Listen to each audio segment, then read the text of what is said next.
Hello everyone. uh, जैसा कि आप लोगों ने डिस्क्रिप्शन में देखा है, I am here to talk about ESIC UDC exam.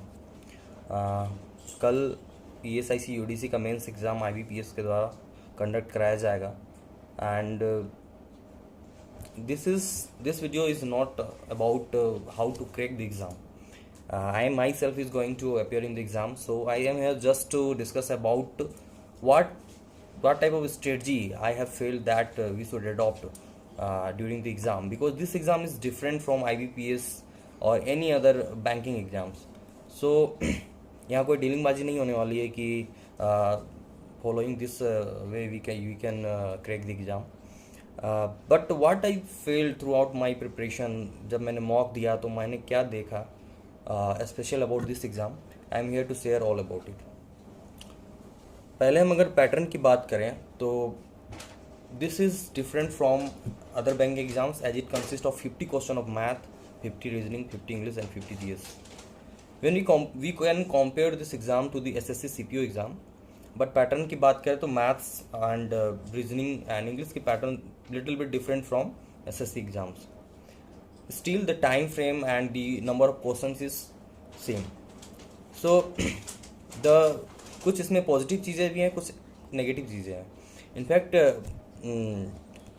Talking about me, मैं एक SSC का स्टूडेंट हूँ, फिर भी मैंने जब इसका टेस्ट दिया, इनके ESIC UDC मेंस का टेस्ट लगाया, तो ये मैंने फील किया कि यहाँ पे कुछ पॉजिटिव चीज़ें भी हैं एंड कुछ नेगेटिव चीज़ें भी हैं as compare to CPO.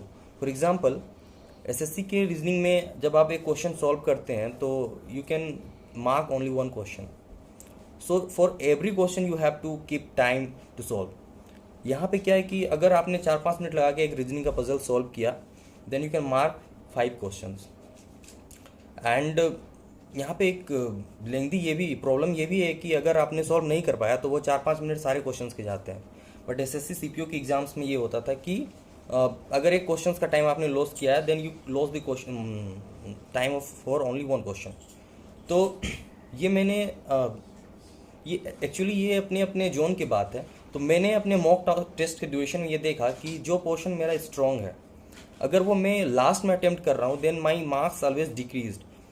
So last 2 दिन मॉक्स में मैंने क्या किया कि मैंने अपना जो स्ट्रॉन्ग पोर्शन है उस सब्जेक्ट को पहले अटेम्प्ट किया.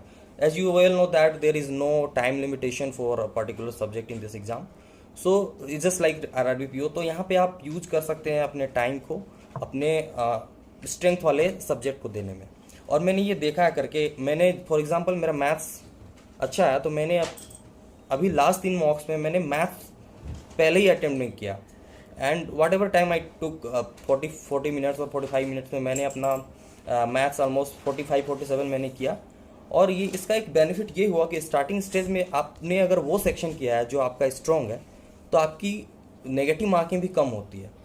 तो फर्स्ट ऑफ ऑल कि जो मैंने ये फील किया है कि इस एग्ज़ाम को में एक बेनिफिट लेना है, तो ये ज़रूर करना होगा कि इट माइट बी रीजनिंग और इंग्लिश और वाट एवर, बट मेरे अकॉर्डिंग मैथ्स या रीजनिंग एक ऐसा सेक्शन है जिसमें हमारी एक्यूरेसी भी अच्छी होती है.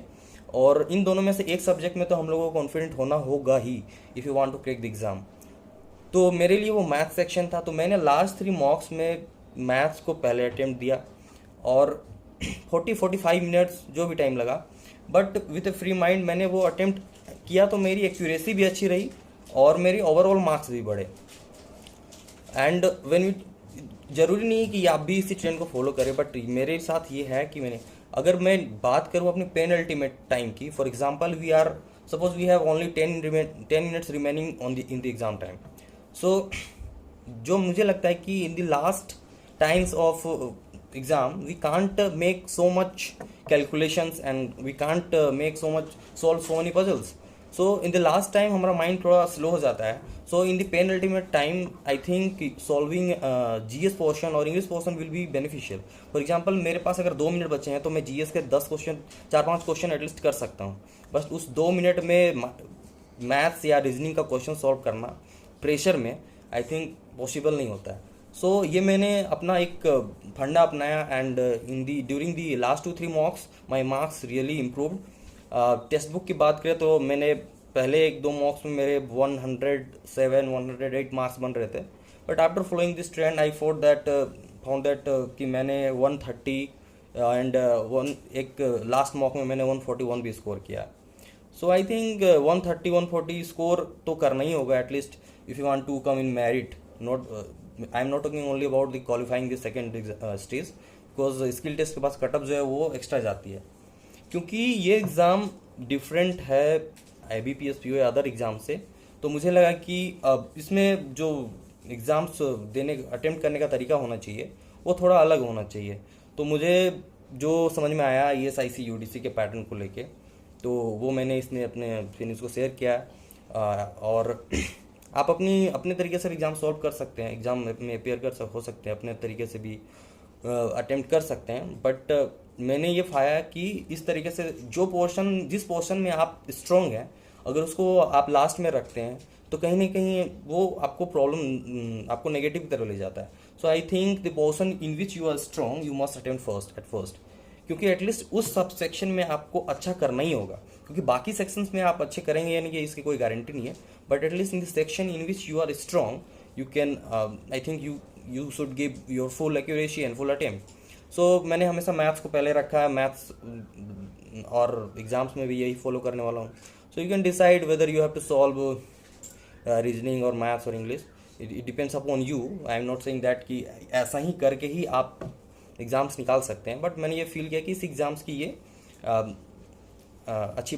इस एग्ज़ाम्स की ये खासियत रही कि इसमें क्योंकि इसमें टाइम फ्रेम नहीं है, तो हम लोगों को पता नहीं चलता है कि हम लोगों ने कितना टाइम लॉस कर दिया एक पर्टिकुलर सब्जेक्ट में.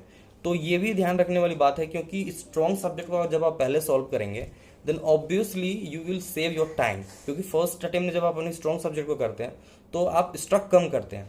बट सपोज मेरी रीजनिंग थोड़ी इतनी अच्छी नहीं है एंड मैं रीजनिंग से स्टार्ट लेता हूँ, तो इट माइट बी कि in the initial phase of time I lost many of the minutes which counts to which may deteriorate my whole exam. So I think starting stage में एक ऐसे subject को चुनना ज़्यादा बेटर है जहाँ पे आप अच्छा भी करें, एकदम श्योर हो गया आप अच्छा करें, एटलीस्ट आपने जितना सोचा उसका 80% तो आप अच्छा करें. तो एक सब्जेक्ट ऐसा होना चाहिए जिससे आप स्टार्ट लें, ताकि उसमें आप एक से भी स्कोर कर लें. और मैथ्स और रीजनिंग ही वो दोनों सब्जेक्ट होने चाहिए, क्योंकि इंग्लिश या GS के क्वेश्चंस को आप लास्ट में भी सॉल्व कर सकते हैं. जैसे मैंने कहा कि लास्ट टाइम पे प्रेशर में मैथ्स या रीजनिंग के क्वेश्चन सॉल्व नहीं होते हैं. So I think we can go through this वे.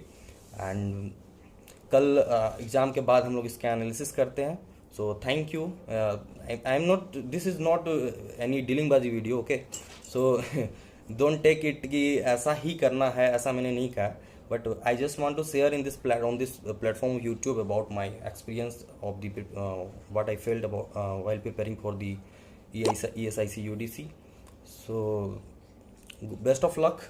कल एग्ज़ाम है and we will meet at the evening after the exam. So thank you.